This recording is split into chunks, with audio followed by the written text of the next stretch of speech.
A very good day. In this short demonstration, I will show you the basics for configuring NomaDesk. So after watching this, you should know enough to assist your customers with setting up NomaDesk and get them started with our enterprise file sharing and synchronization solution.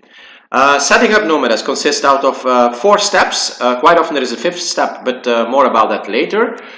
First of all, you buy licenses via our partners. Mostly you do that via the marketplaces of our various distribution partners that we have worldwide. The reason for that is we are a 100% indirect play. We rely entirely on channel partners for selling our solution into the market. So first step, you buy the licenses for your customers on marketplaces of our partners. Secondly, when you have bought those licenses, they will be automatically provisioned onto our cloud. So then your customer needs to assign those licenses. Sometimes you do that for your customer or you assist them with that. It sometimes also happens that the assignment of licenses is done on the marketplaces of our partners. It depends from partner to partner how that actually goes, but you need to assign licenses to users. And important to know is that you need 1 license per user, absolutely not per device. These days users have quite often multiple devices, a smartphone, a tablet, a desktop, a laptop. 1 license is enough, but they may not share licenses among each other. And we have the concept of group managers versus managed users. You will always, when you buy licenses, you will always have to indicate who the group manager is. And the group manager is actually the account, the administrative account that is able to manage the other users within the organization. Yeah? The group manager is typically also the person that will be receiving your bill. Then you start by setting up NomaDesk vaults. Those are the virtual file shares that we use to share files among users and that we also use to synchronize your devices. Fourthly, you grant access to users on vaults, and you can also grant access on folders within vaults because we also support folder level permissions. And then fifthly, but this is not a mandatory step.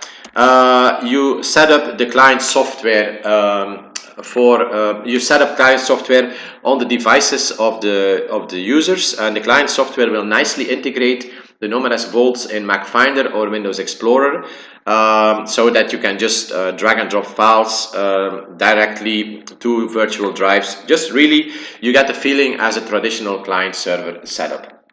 But it's a very powerful cloud solution. So, as I said, we sell our licenses via distribution partners worldwide. Here are a few of our important partners that we have. Here are our contact details. But let's get started with the demonstration and show you the real stuff. Yeah. And I'm gonna now close this PowerPoint.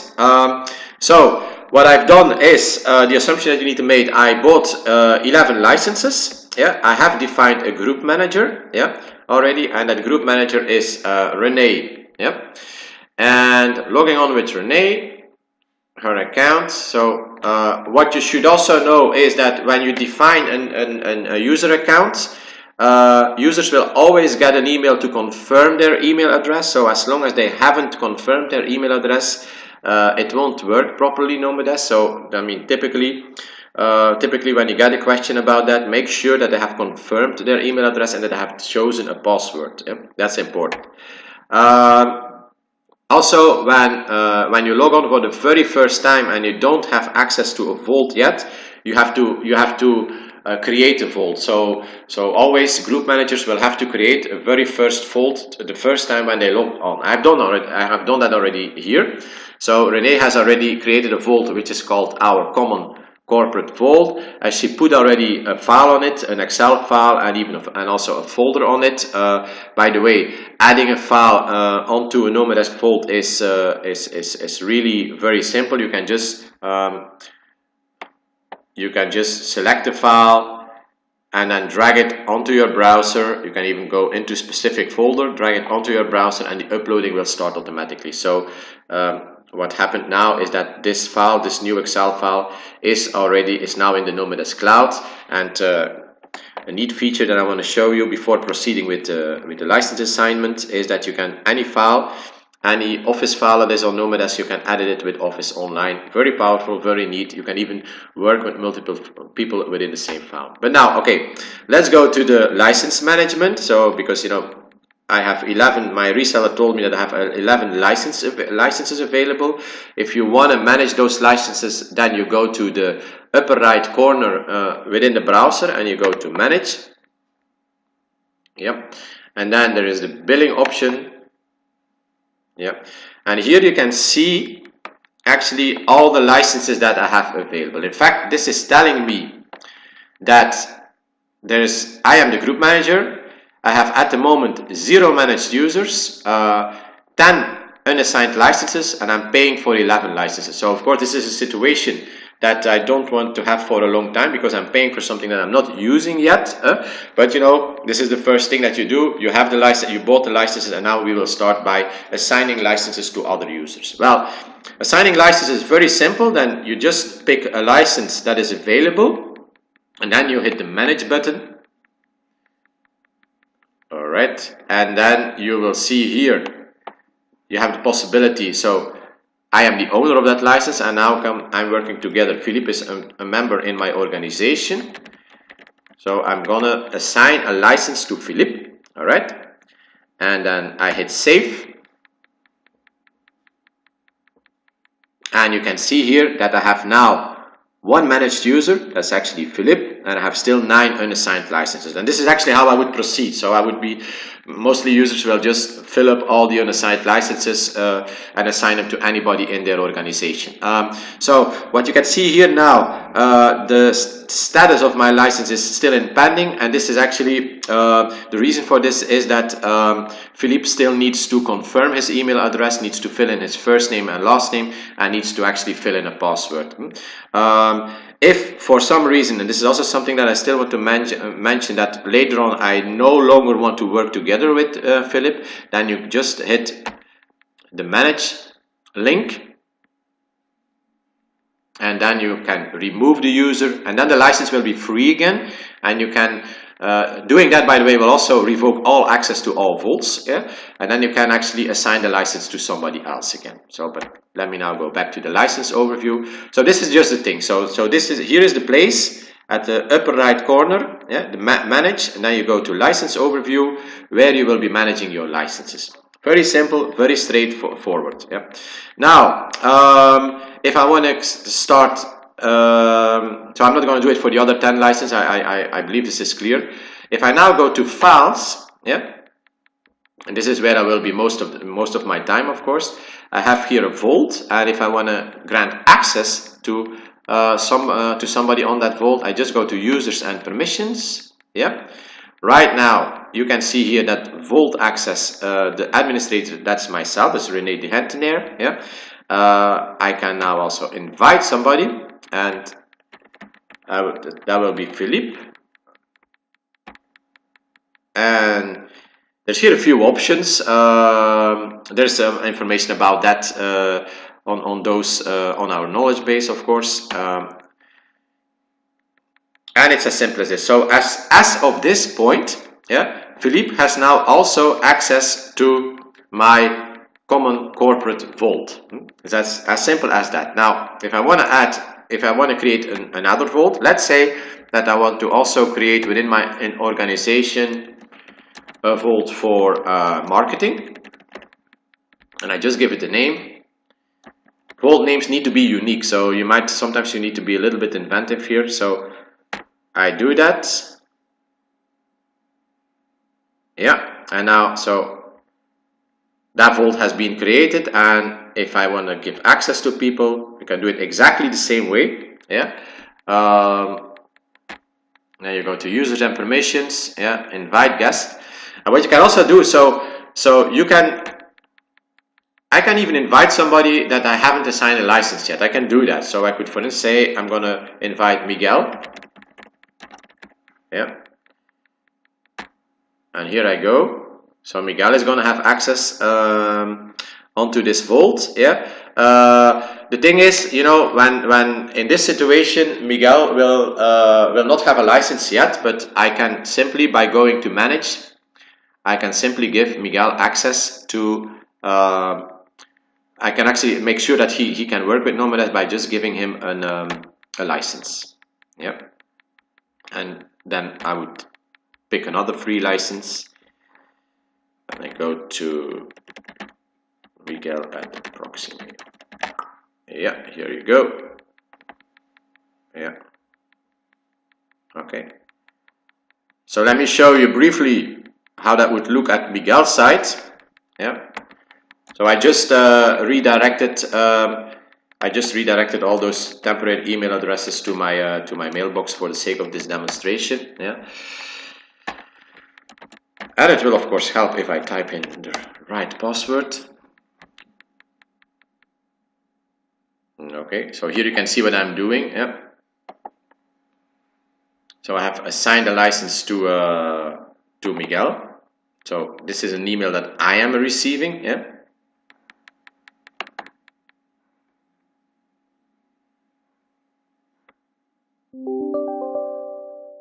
And this is actually the email that Miguel would be receiving. So a user license has been assigned to you by René de Gentenaer. So to accept, click or copy the following link in your browser. So I'm going to do that. Okay, and I fill in first name,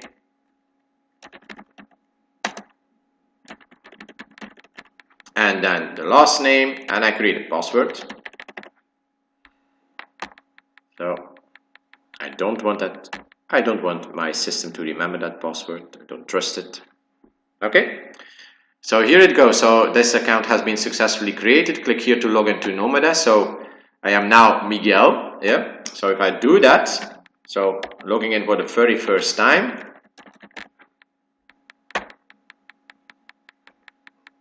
then you will see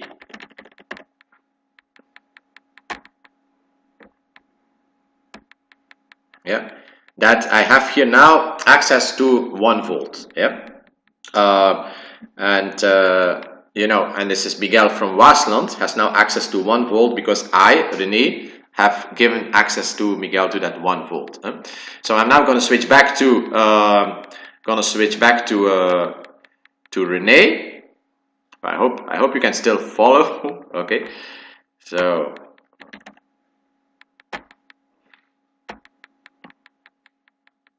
and then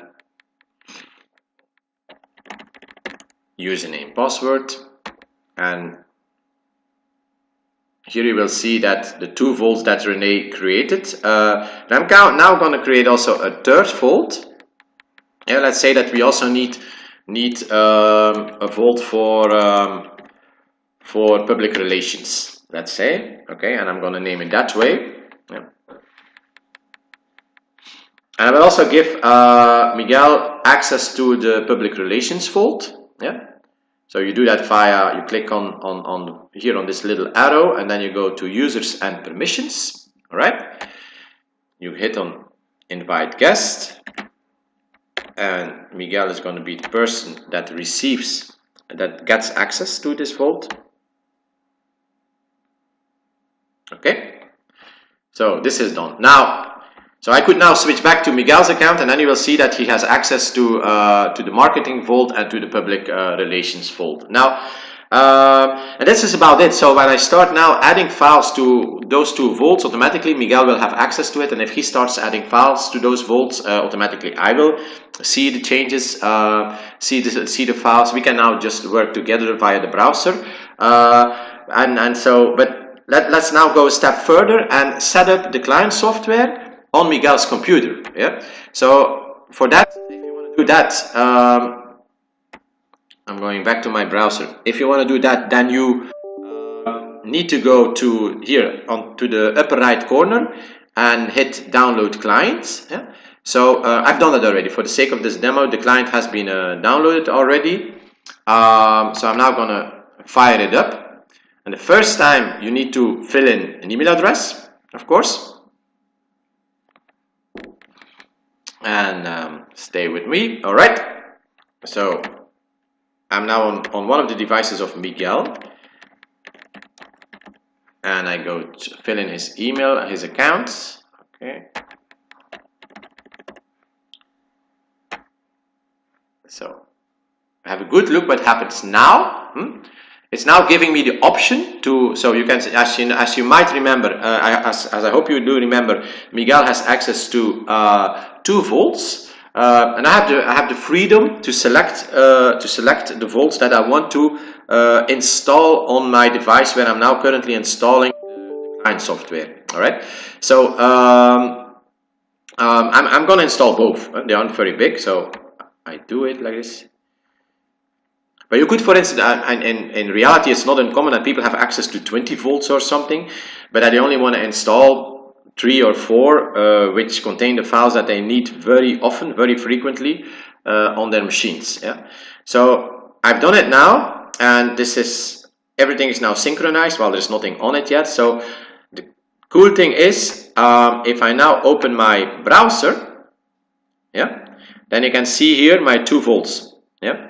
And they are nicely integrated into my browser, so everything that I'm now putting on it will be locally cached, but also, sorry about that, so will be locally cached, but also encrypted, which is entirely different if for instance you compare NomaDesk to the likes of OneDrive or Dropbox, where those files are always exposed. I mean, if you put files on a NomaDesk Vault, they are encrypted. So let me now add a few files to it. Right, that's to the marketing vault. Here I go.